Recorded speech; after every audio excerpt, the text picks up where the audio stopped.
Hi, welcome to class 2. This is for the Yoga and Stretching for Dental Professionals course. And in class 2, we're going to talk about the head, neck, shoulders, and upper back.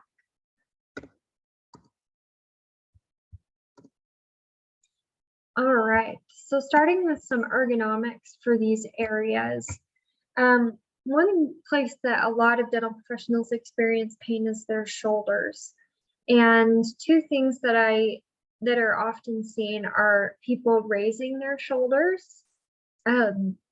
Obviously, this is going to cause problems in the long run. But the other thing is people's elbows being extended.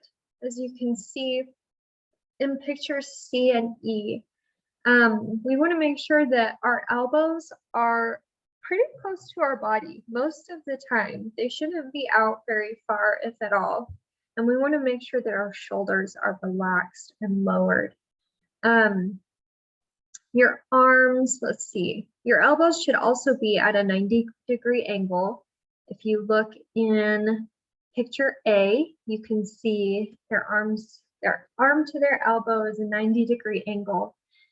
And then of course, for your back, your upper back, you don't want to be hunched and you don't want to be leaning too far forward. And yeah, those are some ergonomics.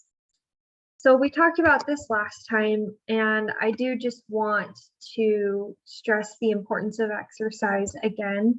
As dental professionals, there's a lot of reasons why we get pain and problems and musculoskeletal disorders.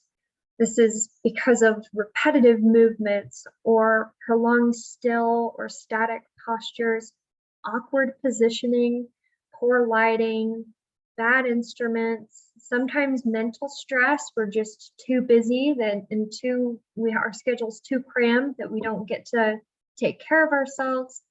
Patient positioning. I once had a patient who was about my age now, actually, but she had broken her neck in a car accident and couldn't lay back at all. And that causes a lot of strain on the practitioner as they're trying to see in the patient's mouth. Sometimes we can fix these risk factors. Actually, a lot of times we can do our best, like buying proper instruments, making sure we're practicing proper positioning or proper ergonomics. But some things like static postures and even repetitive movements, they're really hard to avoid. So regardless of the reason you're experiencing pain, all of these risk factors lead to muscle ischemia and necrosis. And ischemia means there's a lack of blood flow and oxygen, and necrosis means muscle death. So as this occurs, you feel pain.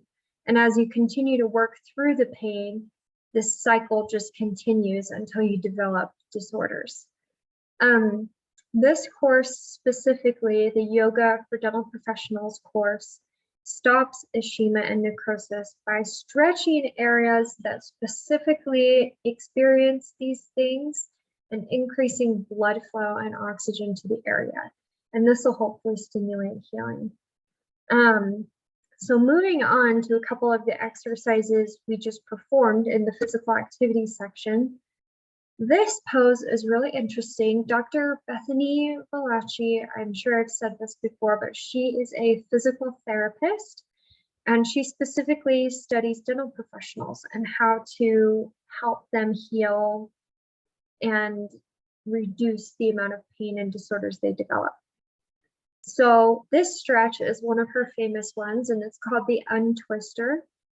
And you can see in this stretch, you spread your legs out a little bit, and then you rest your elbow on your knee or thigh area, and you're going to stretch your arm overhead and look up towards the ceiling. And you just hold this for a few breaths. And this is a really, really good spinal twist, safe spinal twist exercise that can help our upper back and lower back. Mountain pose is definitely going to be on the post test along with the untwister, but mountain pose is very common in yoga, and it's completed while standing with both of your feet on the floor, and you just reach your hands up towards the ceiling and look up at the ceiling as well. Forward bend is completed by bending forward and resting your hands on your feet. While you're down here, you can do some neck stretches. Again, everything is really controlled. We're not just popping our neck from side to side, but you can do some neck stretches, and you can even do some arm and shoulder stretches in the forward bend pose. One thing that's important to note here is a lot of people don't have the flexibility of this cartoon woman in this picture, but your back is supposed to be relatively flat. So sometimes you can't bend down all the way because your back isn't as flat as it could be. Downward dog pose is a really common pose in yoga.